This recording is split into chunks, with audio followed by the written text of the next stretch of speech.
I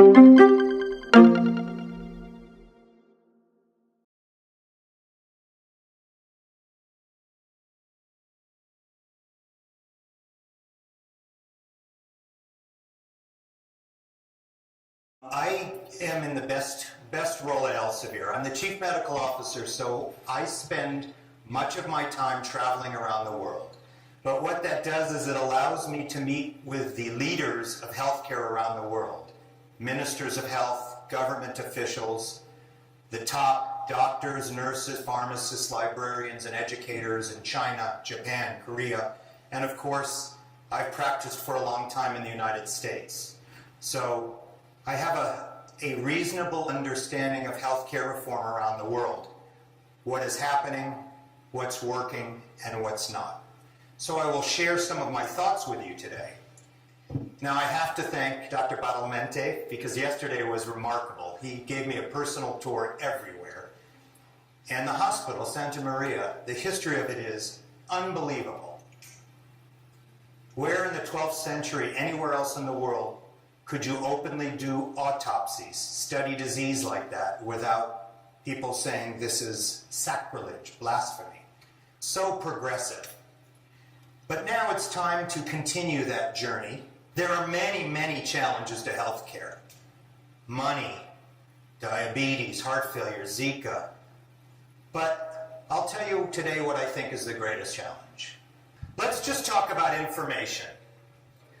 Think about everything that all humanity knows about the body, about disease, about anatomy, medications, surgery, everything we know about health and healthcare, okay?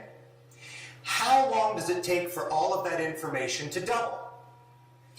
So back in 1950, which many people here weren't around to know, and certainly the students, healthcare doubled every 50 years. And remember, no internet, no Instagram, no Twitter. Every 50 years, everything we knew about healthcare doubled. It's still pretty impressive. But then we met the computer age, didn't we? And look what happened. By 1980, everything we knew about medicine, disease, treatments, every 7 years it doubled. And then what happened? And so when you finish medical school, right? They're young. By the time they finish medical school now, everything we know about everything in health, everything, will double every 73 days. Imagine that. Everything mankind knows about medicine doubles every 2 months. Even the most arrogant doctor cannot possibly say they can keep up with all of the information, particularly genetics. It's impossible. The amount of knowledge that we are gaining in genetics makes the learning about computer chips seem very slow. Nothing in the history of mankind has been learned so quickly as genetics, not even close. It's amazing. So start from there and think about all that you have to know. Now, I can be in Abu Dhabi, or London, or New York, or Beijing, or Jakarta, and everywhere you go, we all want the same thing for our patients. We want the highest quality, the best healthcare in the world, for the least money, consistent, so the same thing that the nurse, and the doctor, and the patient, and the librarian, and the pharmacist are reading is the same, right? We want it to be sustainable. This can't be every once in a while people get good care. They must always get good care. That is healthcare reform. So no one disagrees, right? This is how we should practice medicine. What stands in the way? What is the biggest challenge? One word: variability. Now I want you to not think about medicine. Just think about your life, right? Just your life. Let's think about variability. Let's think about this. How many of you drive to work in your car or drive to school? Drive, right? Okay, great. So you drive. So tomorrow, I'd like you to drive to work, but I want you to go first to Amsterdam, but be on time. Why tomorrow will you go the same way you always drive to work? Because you've reduced the variability, you know how long it will take. The reality, as I'm saying here, is as humanity has progressed, almost everything we do, we try to reduce variability. I need to know every month how much I'm paying for rent. No surprises. I need to know what time my children have to be at school, right? Everything we do, we try to reduce variability. In the United States, healthcare experts look to one other industry to understand how big an impact reducing variability can have on patients. The airline industry. 20 years ago, when we get on an airplane, it was entirely up to the pilot to decide if anyone should check if there was enough gas. It was entirely up to the pilot to decide if the tires needed to be changed. The pilot decided whether the wings needed to be checked for cracks. So you got on the plane and the pilot said, it's late, I'm sure we have enough gas, let's go. That kind of variability caused crashes. Today, anywhere in the world, the most experienced pilot must go through a checklist on every single thing before he takes off, even if he took off in the same plane an hour earlier.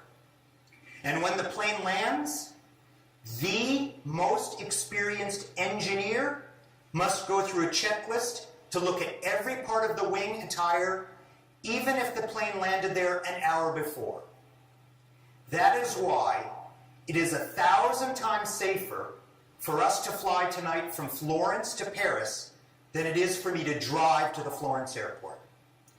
Far and away the safest form of transportation in the world is the airline industry, because they use evidence-based information and everyone must follow guidelines. And they have saved so many lives that in the United States, there's a book from this industry that has become the Bible of healthcare reform. It is called Why Hospitals Should Fly. And every doctor and every medical student and every librarian and every nurse and every nursing student in the United States has read this book. It's not very long, so it's perfect for a surgeon, very short. It is worth reading because the airline industry showed us when you reduce variability, people don't die. What better example for healthcare where people die? In healthcare, if there's too much variability, it means it's worse for the patient and it costs more. So over here, there's variability.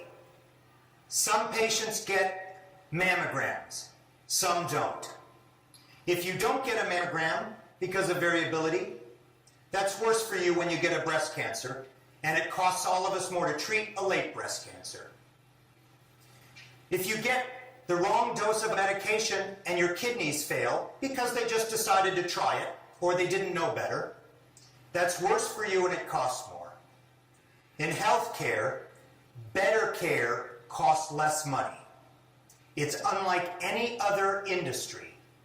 If you want better care for patients, it's less expensive to give flu shots, cancer screening, the right medicine, the correct surgery. Less expensive. This is where we want to be. But of course, if you tell a physician, particularly you tell a surgeon, this is how you must practice medicine, we throw a tantrum. You can't tell me. I'm an artist. That's not a straight line. There's still variability. So, over here is the little boy in the emergency room who comes in with the classic presentation of appendicitis. You know that presentation, right? He wasn't hungry, a little diarrhea, he had pain around his belly button, now the pain's here, low-grade fever, the white counts up a little, and over here he comes to the emergency room, and I'm a surgeon. I've operated on 10,000 appendicitis. And I press on him and I say, appendicitis. But to be sure, over here is okay, I get an ultrasound. Very inexpensive, very accurate. And the ultrasound says appendicitis. We're still okay. But in most hospitals, then they move over here and say, how about a CAT scan? What do you think the CAT scan will show? Appendicitis. You delay the surgery, which is bad for the patient, and you waste money everywhere. So variability based on experience, training is good. But if it gets over there, it hurts patients and it wastes a huge amount of money. Let's talk about the damage caused by variability in my country. And I promise you it's the same in your country, you just haven't published all of the data yet. Everywhere I go and show the data that we must publish by law, people go, oh, not in my country. I was in Australia a few weeks ago, and for the first time they published their data exactly the same proportionally. So I asked the students, in the United States, what is the #1 killer of adults? Right, brilliant. They're brilliant students. It's amazing. Heart disease. The #2 killer of adults in the United States is cancer. The #3 killer of adults in the United States is me. The third leading cause of death in the United States are hospitals. Doctors, nurses, pharmacists, and technicians kill between 200,000 and 400,000 Americans through preventable errors every year. The #3 cause of death is preventable medical errors. So in Australia, they said not here. Published last week, 18,000 deaths a year are preventable in Australia, the exact proportion of 25 million to 350 million. Everywhere. And if you're a country like Indonesia with poor health care, it's way more. I promise you, as much as you don't want to believe it, in Italy, you kill a lot of people trying to do good.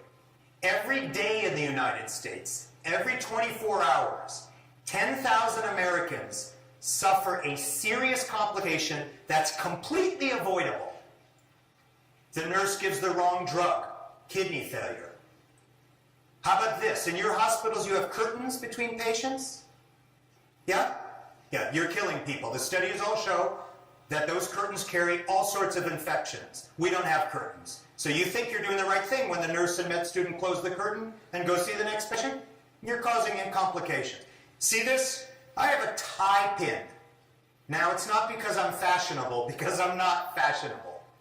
The studies in the United States show that surgeons who don't wear tie pins, my tie carries infection from patient to patient every time it touches them. So every day, here and where I live, you're infecting patients by simple things like closing curtains. Because your patients have diseases. 10,000 Americans a day suffer a serious complication, which is totally avoidable. And I promise you, thousands here do. You're not bad doctors, nurses, and others. This is the real world.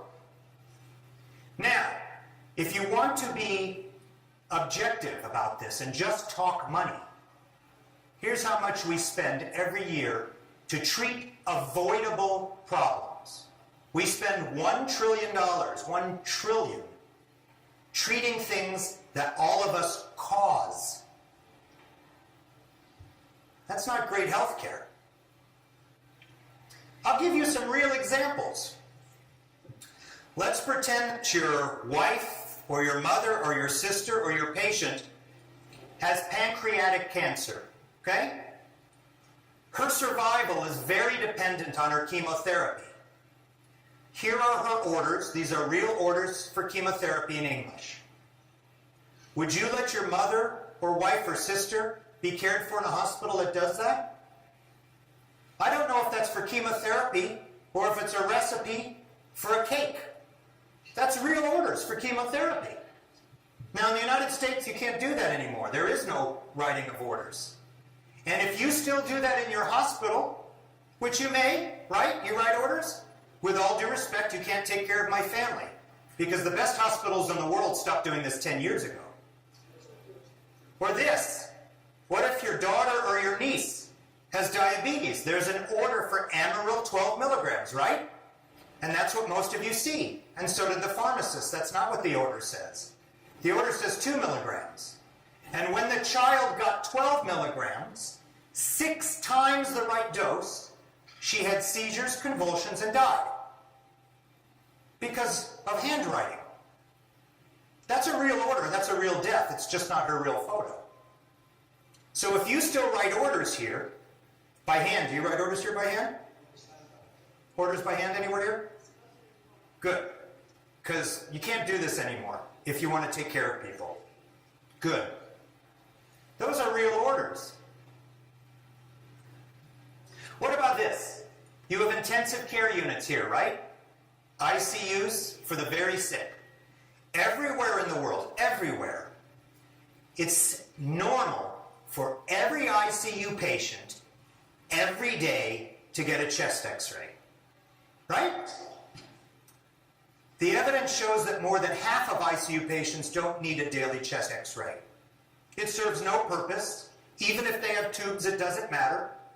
You waste millions of dollars a year, and all you're doing is giving radiation to their lungs. Why would you do that? So I was in China, and they laughed. They said, well, but in the United States, how expensive is a chest x-ray? $360. They said, oh, here, it's only 45 American dollars. I said, here you have 1.4 billion people. You waste several $100 million a year on just chest x-rays. They said, that's true. You get chest x-rays every day? Everybody does. Why? Why would you do that? Every study shows that's a waste of time, waste of money, and it hurts patients. That's called knowledge variability. Now, in the previous one I showed you, that's called operational variability. Very simple to understand. Bad handwriting. Easy to fix, right? Just type orders, right? Operational variability is very dangerous, very easy. By far and away, knowledge variability is harder. Remember, knowledge doubles every 73 days. Who keeps up with it? How do I know what I do not know? I don't know what I do not know. Very dangerous. What about this? This is a good surgeon. He's in Siena. He's a good doctor. A patient comes in with colon cancer. You've seen that yet? Colon cancer. The second most common cancer killer in the Western world. Colon cancer. I operate on colon cancer every month. I'll take out the little cancer piece of intestine, hook it back together, he's cured. Because how would the doctor remember that this patient's 52, not 65? This patient's cancer is here, not here. So this patient has a genetic syndrome, and if you don't take out his entire colon, in 5 years he gets cancer back. And cancer of the ureters, and cancer of the stomach. How can the doctor keep up with that genetics? How can the doctor know that there are 4 DNA mismatch repair genes that are abnormal in this man? So my last patient who got the wrong standard surgery, when I met him with his next cancer, he died. He was 45. And when I did a colonoscopy on his 19-year-old son, his son had a cancer. It's not a bad doctor, but how can he keep up with the genetics? This is 6% of all colon cancers in the world. For a 52-year-old man with a right side cancer, it's guaranteed he has that. And you must do a blood test on all of his children and relatives to save their lives, but they don't. That's pretty impressive knowledge variability. People die because of this knowledge variability. Nurses are in this too. The first group that suffers with healthcare reform, when we start reducing costs, are nurses. They say nurses can take care of any patient. I know that this nurse has been on geriatric medicine for 8 years, but to save money, tonight we'll put her on orthopedics. I'm sure she'll remember how to take care of these patients. Nurses are a great way to save money. Fewer nurses, more responsibility, but they don't remember how to take care of everything. If you have been an obstetric nurse for 5 years and tonight, pediatric oncology, you're scared and your patient should be scared. Knowledge variability, very dangerous for nurses. So, many people get very excited. You know electronic health records, electronic medical records, you use these terms, EMRs? These are the computer systems that keep everything. So in the United States, everyone's had one for 10 years. We spent billions of dollars on EMRs because they were going to end variability, cure cancer, bring peace to the Middle East, end world hunger. They don't do any of that. They're just computers. They're just a different way of moving information. Before EMRs, there was good medicine and bad medicine. EMRs are just a way to get some information faster. EMRs do a little bit to reduce operational variability because they can do things like remove handwriting, right? Make it clear. But the big problem is not operational variability, it's knowledge. How do you reduce knowledge variability? It's not technology. It's current, credible, evidence-based information. Current. That's great that this hospital started in the 12th century. That's not how we treat sinusitis today. Credible. If I go onto the internet, I can find out that breast cancer can be cured with carrot juice. Credible's hard. Evidence-based, right? That's what's important. So I was recently in India, and I'm talking to a big cancer hospital system. 26 cancer hospitals across India. They said, our problem is, only 8 of the hospitals have the EMR computer system. That's it. How can we help people? And I said, I'm confused. So if I come to Mumbai with my wife, and she's just been diagnosed with Hodgkin's lymphoma, because the Cancer Center in Mumbai has a computer, she'll be cured using the Stanford University protocol. That's the treatment. He said, yes. But if my wife and I are 80 kilometers outside of the city, and your hospital has no EMR, she doesn't get the same treatment? And now they get uncomfortable. They wish they had not invited me. I said, well, do you have smartphones? Yes. Well, look it up. If you don't have smartphones, I will write the treatment on a piece of paper. If you don't have paper, I'll write it in the dirt with a stick, what radiation and chemotherapy she needs. Technology is very helpful. In the past, books and journals. Today, smartphones, iPads, EMRs. Tomorrow, holograms from Mars. These are all great, but what brings good medical care consistently for less money is information. Information, right? I can write down a recipe for food, or you can get it off of the cloud, but it's still the recipe that matters. That's what's matter. And we call this type of information in healthcare clinical decision support. You've heard that term? CDS. Around the world we talk about CDS, clinical decision support. What does that mean? The most current information from a credible university or group of universities, based on evidence if possible. If no evidence, based on experts. But what it's not based on is Wikipedia. A study in Britain of Wikipedia. The most used reference tool by doctors in the world is Wikipedia. And they studied the 10 most common diseases treated by doctors.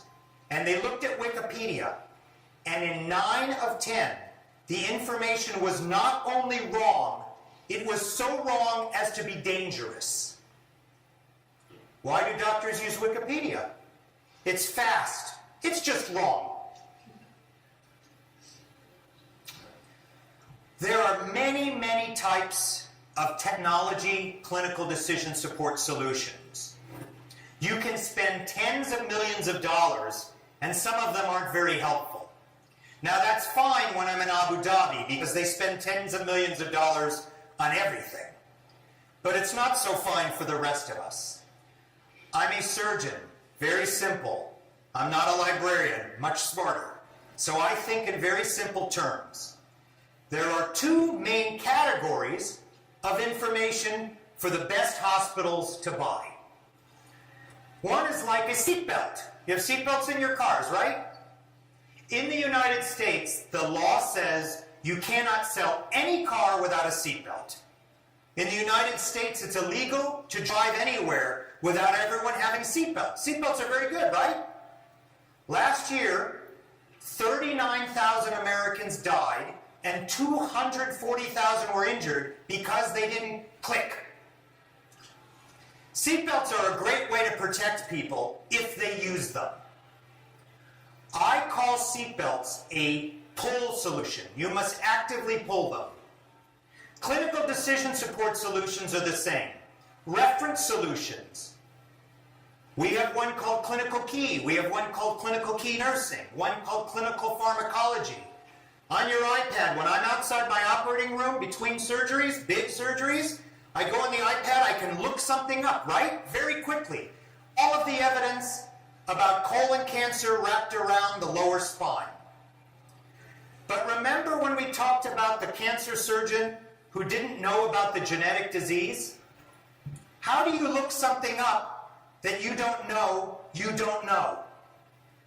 He doesn't know his cancer patient has a genetic disease and needs a different surgery. So like the seatbelt, it's good if you know how to use them. If you know what you need to learn about, it's helpful, right? What else does your car have for safety? It has airbags. You have airbags in your car? Airbags in your car? When you get in your car, do you turn on the airbag? No. When you get in your car, before you hit the car in front of you, you push a button? No. Airbags are automatic. Airbags push safety. In healthcare, the best hospitals in the world, the best countries, and that's where I travel all the time, to the best places, they have push solutions. So when the patient comes in with colon cancer, the patient's 52 years old, and the colon cancer is on the right, and the patient has a genetic defect called Lynch syndrome, and the surgeon doesn't know about Lynch syndrome, and the medical student's never heard of Lynch syndrome, and you admit the patient, orders from your hospital come up and say, for a patient who's not 65, for a patient with colon cancer on the right, we suggest that you get a blood test for this genetic disorder. It pushes the best healthcare to you. Even if I don't know, my hospital knows. I must consider a blood test for a genetic disorder. How often, how fast does every medical bit of information double? Every 73 days, all knowledge in healthcare doubles. Push solutions are much stronger. Most cars have both. The Mayo Clinic, Harvard, the Royal College of Medicine, Dubai Health Authority, both.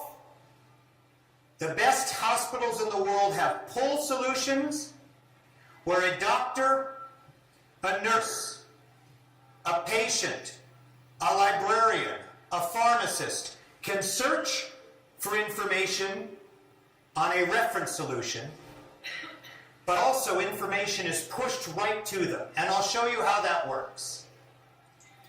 So every place I go, I must think about where you are in reform. For Italy, in my experience traveling around Europe, Asia, the Middle East, North America, South America, you're fairly early on. You have much less infrastructure in Europe than most of the world. Most of the world has EMRs going in. Most of the world has already got national healthcare reform movements with lots of money behind them. Not everywhere. So we start simple here to make a difference. You have pull solutions and push. For doctors, the single most powerful tool used around the world by doctors, surgeons like me, are order sets. Every time you admit a patient, information, guidelines, and orders are suggested to you. based on what your hospital, your university, or your government believes is the right way to treat people. That's how you reduce variability. When the boy who has appendicitis, signs and symptoms, and I press on him and he has appendicitis, and the ultrasound shows appendicitis, in the emergency department, the order set says, do not get a CAT scan. He has appendicitis. Don't waste money. Doctors also use reference solutions. Ours is ClinicalKey. You know ClinicalKey well, right? ClinicalKey. I type in inherited breast cancer. I can look at 2 million images, thousands and thousands and thousands of the most recent journal articles, book chapters, guidelines, patient information, videos, in a click of a button.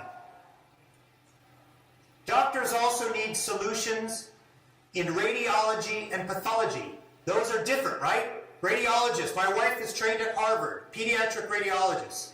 She doesn't go search. She looks at pictures all day.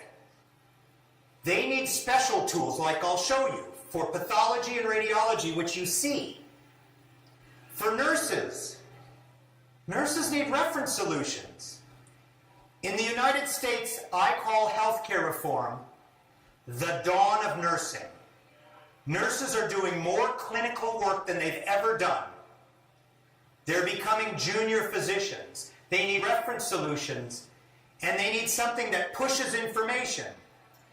So a nurse who has practiced in pediatrics for the last 5 years and comes to my surgical oncology floor for a night shift, if she uses our tools, she has 2,000 videos, 2 minutes each, on everything that she needs. She wants to know how to take care of a surgery wound in my cancer patient.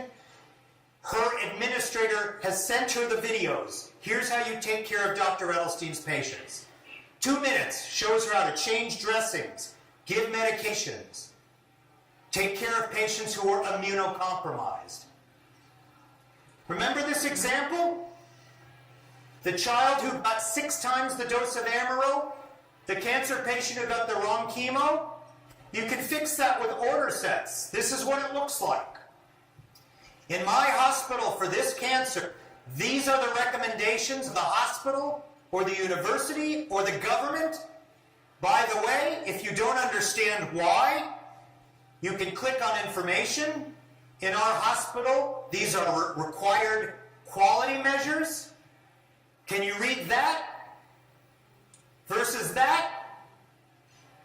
Yeah, if you use this, you cannot take care of my patients. Remember I told you that in your ICUs, where your patients get chest x-rays every day, the studies show that more than half of those x-rays are unnecessary, even if they have tubes and lines, waste money, and all you're doing is paying to deliver radiation. The best hospitals in the world don't get chest x-rays every day. They use reference solutions and order sets. On our reference solution, in 90 seconds and 3 clicks, you will see that routine daily chest x-rays in the ICU is not indicated for half the patients in the world, and you can even have a rating system, evidence-based. When I admit a patient to the ICU, it's with a number based on a score. And if the number's high, they get a daily chest x-ray. And when it's not, they don't. In the United States, that's several $100 million a year saved. And people don't get radiation just because they have an endotracheal tube. All of the studies show that that's ridiculous. Remember the cancer patient? He's a good surgeon here, right? Are you surgeons in the background? God bless you, so am I. The best looking people in the room. This is a patient with Lynch syndrome, right? This patient is one of the 6% of colorectal cancer patients who has a genetic disorder, so the treatment is not taking out a piece of colon, it's the entire colon, or he has a 19% chance of a recurrence, plus ureteral cancer, gastric cancer, and 1 out of every 4 of his relatives will have the same cancer risks and ovarian cancer. He's going to do the wrong surgery. I see the patient back and he's dying. reference solution, or order sets. It says to this doctor, in our hospital, consider this please, if this patient is younger than 65, if this patient's colon cancer is on the right side, it does not matter that you do not know what that means. It means he may have a genetic syndrome. Please get a blood test. And when they get the blood test and it is positive, it says to the surgeon, you have to take out all of the colon or he's going to die.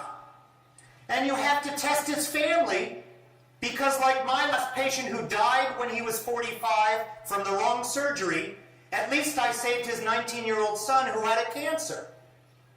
Why would you just leave it up to the pilot to check the gas on the plane? The law requires that the gas is checked every time whether the pilot wants to or not. Why would you leave it up to every surgeon in the world to decide the treatment when there's only one right treatment? Does this make sense? Variability is dangerous. Remember the nurse. She has not taken care of an orthopedic surgery patient in 9 years. She's scared. The patient is very scared. Well, reference solutions and skills, right at the bedside. Videos of what to do. She can search external fixator and read about it. Immediately understand the best care used everywhere in the world for a patient like that, without having to guess. And if that's my leg, I don't want her to guess. What about this? So my wife is a pediatric radiologist from Harvard. She's good doctor. But she's not on call every night. Most of the hospitals at night don't have pediatric radiologists or neuroradiologists. The X-rays are read by general radiologists. At night in many hospitals around the world, emergency room doctors, non-radiologists read X-rays. Think that's dangerous? Think there's variability in their knowledge? There is. So we make tools that allow them to look at an X-ray on a screen, describe what they see, and they get millions of images that narrow down quickly till they see what it looks like. And thousands of pieces of information from radiology experts so they can quickly identify that that is a lymphoma. They don't have to call my wife every night. Same thing in pathology. Think about lymphoma alone. For B-cell adult lymphoma, there are 32 genetic subtypes. And every day there are more. Pathologists need visual tools to understand the different genetic stains. Otherwise, it's very hard to make the right diagnosis unless you're an expert in lymphoma, which most hospitals don't have. So around the world, the challenge is variability in what we know. Health knowledge doubles every 73 days. The answer is not just technology, though it helps with all that information. You can't keep up with books. Nowhere in the world that I go to they use books anymore in hospitals if they're good hospitals. They don't. You can't. Too much knowledge. You have to use technology to empower your nurses, your doctors, your patients, your pharmacists, your librarians with information. And that's what's happening in almost everywhere I visit. Books and journals are now electronic. At the fingertips, at bedside, all the world's information, any way you want to look at it. Genetic basics of tuberculosis and diabetes in Indonesia. Bing, 300 articles. I want to see an image of a PET scan on recurrent ovarian cancer before I operate. 2 million images, pick one. You can't do that in books and journals anymore, so the best hospitals don't. If you weren't there yet, and I know you're not there yet, it's time. Because if you're a student and you want to practice in the real world, if you're a surgeon, the best hospitals in the world don't use books and journals anymore. We have electronic systems with healthcare information in my operating room. I can pull up in my operating room 2 million images, 2 million, and videos, and reference. Variability is the enemy. Information is the answer. Information about the body doubles every 73 days. Technology is the way to get there. It's that simple. Does that make sense to people? So, you have been very patient with my English. Thank you. I am happy to take any questions. And again, I'm very pleased to be in Siena. A real privilege. Thank you very much.